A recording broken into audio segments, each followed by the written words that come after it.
Good morning everyone. Combined study point YouTube channel पर आप सभी का स्वागत है। स्वागत है आपका आपकी अपनी यूट्यूब क्लास जिसमें हम लोग डिस्कस करने जा रही हैं हमारा चैप्टर जिसमें हम लोग block number 3 of English cover करेंगे। तो सभी लोग इस क्लास के साथ जो है वो इम्पोर्टेंटली जुड़ेंगे। ओके, तो ये आपकी एक रिकॉर्डेड क्लास है जो आप लोगों को मिल रही है। ठीक है, तो इस सेशन में मैं आप लोगों को ब्लॉक नंबर 3 कवर करवा रहा हूँ और आज ही हमारे इंग्लिश की एक दूसरी क्लास भी होगी, वो आपकी दोपहर में रहेगी जिसमें हम लोग ग्रामर भी करेंगे आज। ठीक है, तो ये एक रिकॉर्डेड क्लास रहेगी जिसमें आप लोगों ने सिर्फ़ और सिर्फ सुनना है जो मैं आपको करवा रहा हूँ। इम्पॉर्टेंट चीज़ें हैं सारी की सारी, कुछ भी मिस मत करना, स्किप मत करना क्लास को, वरना आप लोगों से जो है वो चीज़ें छूट जाएंगी। ठीक है, तो इसमें हमारे 9 से लेकर 12 तक के यूनिट हैं। हम लोग देखते हैं आखिर यहाँ पर क्वेश्चन आता कैसे है। तो ये आपके word meaning based question I think हो सकते हैं यहाँ से। तो सबसे पहले हम लोग जानते हैं यूनिट नंबर 9। तो आपका इसमें क्या दिया गया है, स्ट्रक्चर वर्ड दिया गया है। सबसे पहले आपको दिया है passage for reading, recognising the structure of the word and characteristics of a structure word in a use. तो ये हमारा ओवरऑल इस यूनिट के अंदर है। यानी जब आप पैसेज को रीड करते हैं तो हमें क्या क्या बातें ध्यान में रखनी है। Read out the following passage carefully. In this passage James Thurber describe his university days. यानी आप जब रीडिंग करते हैं तो पैसेजेस के अंदर हम लोग कुछ इम्पोर्टेंट बातों को क्या कर लेते हैं, मार्कअप कर लेते हैं, जिससे कि उस पर बेस्ड जो क्वेश्चन आंसर हैं वो हम अच्छे से क्या कर पाएँ, अटैम्प्ट कर पाएँ। तो पैसेज रीडिंग से बेसिकली क्या होता है, हम लोगों का जो कॉन्सेप्ट है वो बिल्डअप होता है और कॉन्सेप्ट बिल्ड होने से हम अपने पैसेज को अच्छे से समझ सकते हैं। पैसेज में जो भी इम्पोर्टेंट चीज़ें हैं उसको आप इजीली कवर अप कर सकते हैं और जो क्वेश्चन है उनके आंसर फाइंड आउट कर सकते हैं। तो रीडिंग का ये आपका बेनिफिट होता है। अगला है recognising the structure of word. यानी हमारे पास जब पैराग्राफ आते हैं तो अलग अलग नंबर ऑफ टाइप्स के हमें क्या मिलते हैं, क्वेश्चंस मिलते हैं, या ये कहें कि पैराग्राफ्स मिलते हैं। जैसे we have printed some of the word in a first paragraph of the passage in a bold type. Bold type का मतलब क्या होता है, यानी कि बड़े बड़े अक्षरों में जब हमें पैसेज में पैराग्राफ दिखता है। If you examine this word carefully you will find out the word rather smaller as a compared to other words that will occur in the passage. For example, in the first two sentences, the word in bold type are I, all, the, at, but, could, this, because, had, to, a, in, enough, through, at, and. All of them except one are the one syllable word. Some other words are well, also small, but we have not printed them in a bold type. यानी जो जो important point होते हैं आपके passages में उसको हम कैसे लिखते हैं, बोल्ड टाइप में लिखते हैं। यही हमारा वर्ड का स्ट्रक्चर रिकॉग्नाइज करने में हेल्प करता है। हमारा जो रीडर है वो इजीली उसको पहचान कर सकता है। हमारे पैराग्राफ के अंदर अलग अलग तरह के हमें वर्ड मिले हैं, जैसे कि आर्टिकल, ए, एन और दी हमारा आर्टिकल होता है। प्रोनाउंस आपको दिए गए हैं, प्रपोजिशन दिए गए हैं, कंजंक्शन दी गई है, ऑक्सिलरी दी गई है। ओके, तो बेसिकली यहाँ से हमें ये बताना क्या चाहता है कि आप लोग कैसे प्रोनाउन को, प्रपोजिशंस को, कंजंक्शन को, ऑक्सिलरीज को ढूंढते हैं। How to find out part of speech of the sentence. ये मैंने आपको बिल्कुल शुरुआत वाली क्लास में ग्रामर में बताया है कि पार्ट ऑफ स्पीच ग्रामर का एक बहुत ही इम्पोर्टेंट जो है वो पार्ट रहता है। तो आप लोग इस पर ज़्यादा फोकस करेंगे। नाउन क्या है, प्रोनाउन, एडजेक्टिव और वो सब। तो इसमें आपको पैसेज में से ये सारी चीज़ें फाइंड आउट करने का टाइप ऑफ क्वेश्चन बन जाता है। यानी आपको दिया जाए कि इसमें डिफरेंट पार्ट ऑफ स्पीच को आइडेंटिफाई करिए तो वो आपसे पूछ सकता है। अगला होता है structure word and the content word. अगर हम बात करते हैं कंटेंट वर्ड की तो वो क्या होता है, word belonging to category that are not a structure word are called content word. यानी कि जो एक स्ट्रक्चर नहीं है, यानी कोई नाउन, वर्ब, एडजेक्टिव या एडवर्ब में से कुछ नहीं है, तो वो आपका कंटेंट वर्ड होता है।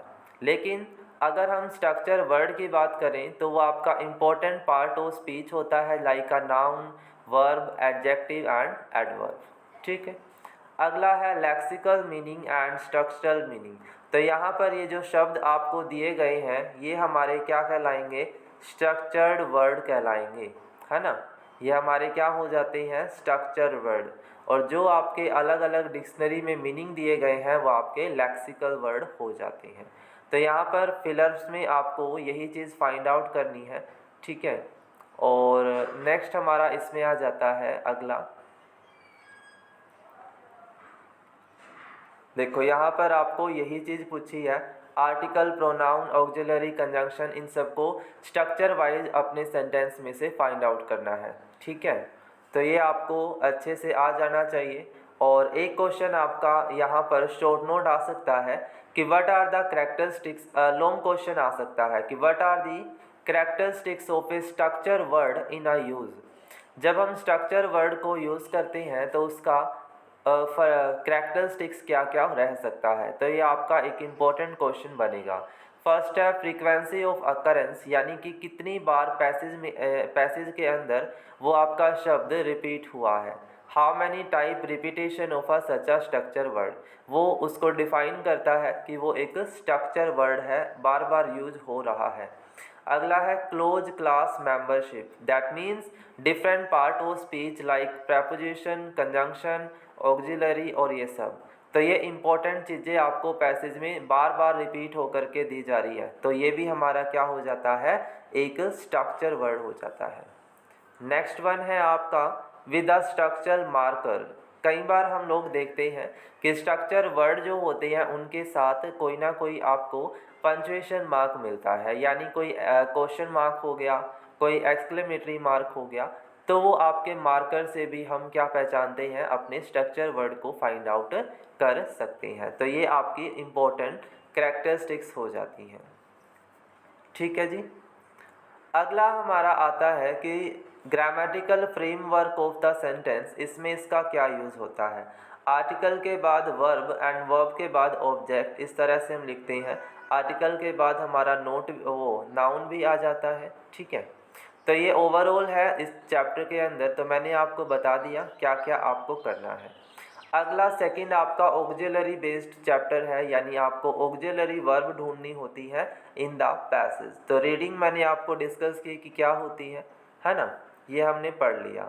अब जैसे यहाँ पर आपको ये कुछ वर्ब दी गई हैं, ये सारी की सारी आपकी वर्ब के अंदर आ जाती हैं। ये पैसेज में वर्ब ढूंढने का काम इस वाले चैप्टर में, इस वाले यूनिट में आपको करना है। यानी आपको ये देखना है कि कौन कौन से आपके इम्पोर्टेंट ऑक्सिलरी वर्ब हैं जो यहाँ पर डिस्कस हो रहे हैं, जैसे कि ought to, must, do, must, will, would, shall and must, would, ये सारे आपकी क्या हैं, वर्ब्स हैं। तो ये आपको वर्ब फाइंड आउट करने का क्वेश्चन यहाँ से आएगा। ऑक्सिलरी वर्ब आपको पहचान करनी है।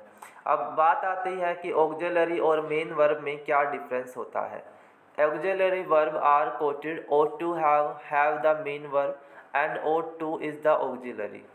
ओके, जो मेन वर्ब आपकी होती है वो क्या है, सेंटेंस के बाद तुरंत सब्जेक्ट के साथ लगेगी, तो वो आपकी मेन वर्ब है। और जो एडिशनली आपको बताई जाती हैं वो सारी क्या है, ऑक्सिलरी वर्ब है। तो इसका डिफरेंस बेस्ड क्वेश्चन आपसे पूछा जा सकता है, इम्पोर्टेंट है।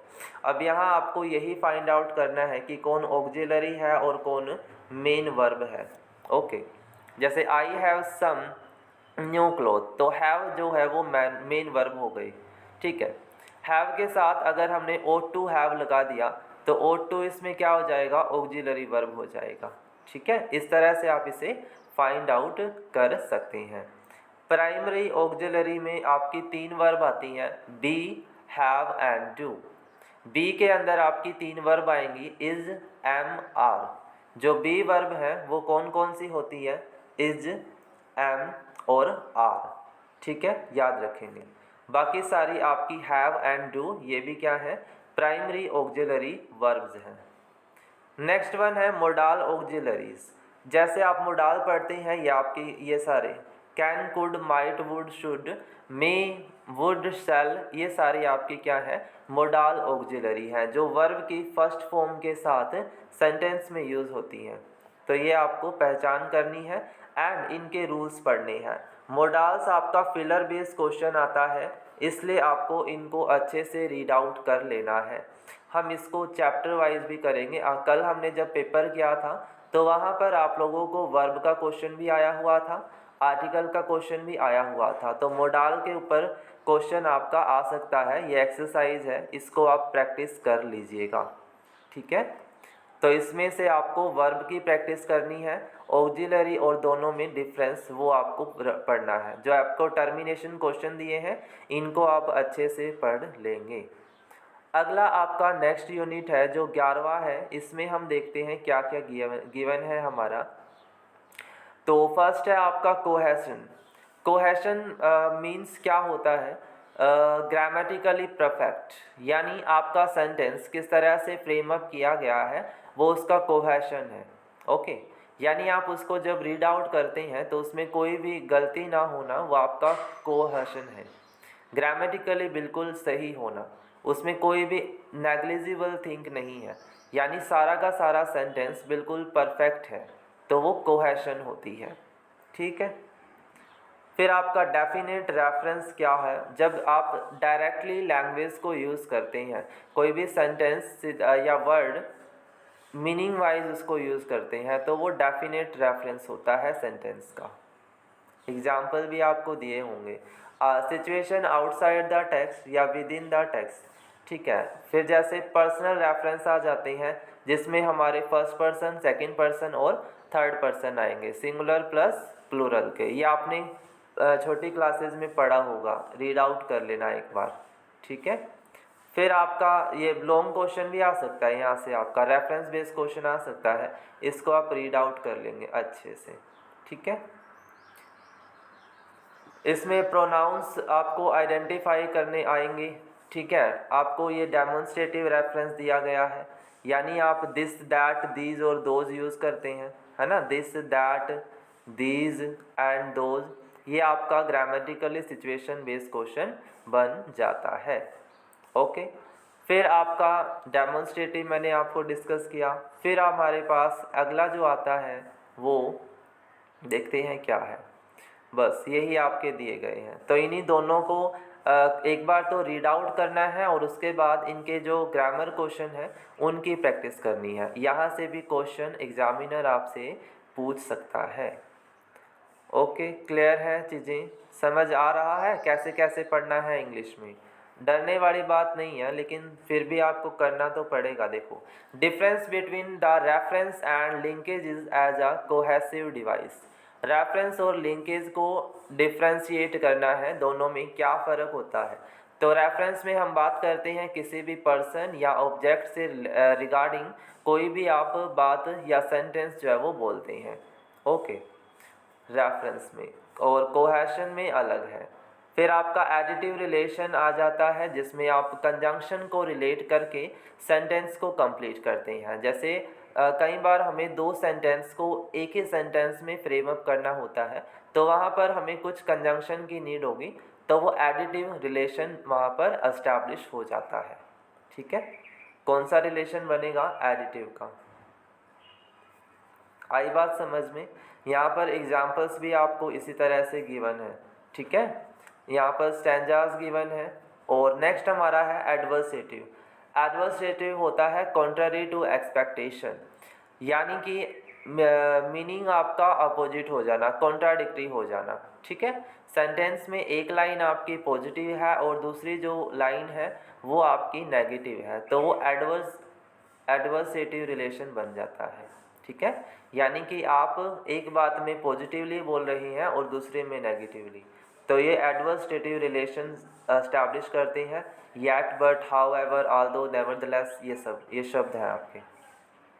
ठीक है, नेक्स्ट वन है हमारा casual relation. Casual relation describe the two or more event which are depend on one another, एक दूसरे के हैपनिंग पर जो डिपेंड होता है।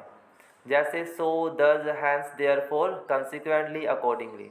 ये कुछ सेंटेंस वर्ड हैं जो आपके कैजुअल रिलेशन को बताते हैं, जो हमारे हाथ में नहीं है, ऑटोमेटिकली हो गया, ठीक है। कैजुअली जो हो जाता है वो कैजुअल रिलेशन को एस्टैब्लिशमेंट करेगा, बस। तो यहाँ से शॉर्ट नोट आएंगे, और साथ में जो मैंने बार बार आपको बोला है, टर्मिनेशन बेस्ड क्वेश्चन जो है वो आपको प्रैक्टिस करनी ही करनी है। ये आपके बैक एक्सरसाइज से ही उठाएंगे एग्जामिनर, तो इनको अच्छे से कर लेंगे, ठीक है। सारे ही चैप्टर इम्पोर्टेंट है, मैं नहीं कहूँगा कि भाई आप इसमें स्किप करिए। इंग्लिश में आपको सारा का सारा ही कवर करना पड़ेगा, ठीक है। आई बात समझ में? तो दैट्स इट फॉर टुडे। मिलेंगे आपको नेक्स्ट क्लास के साथ, और इस ब्लॉग को आप समझ गए होंगे, जो चीज़ें डिस्कस हुई हैं वो आपको समझ में आ गई होंगी। Thank you so much everyone.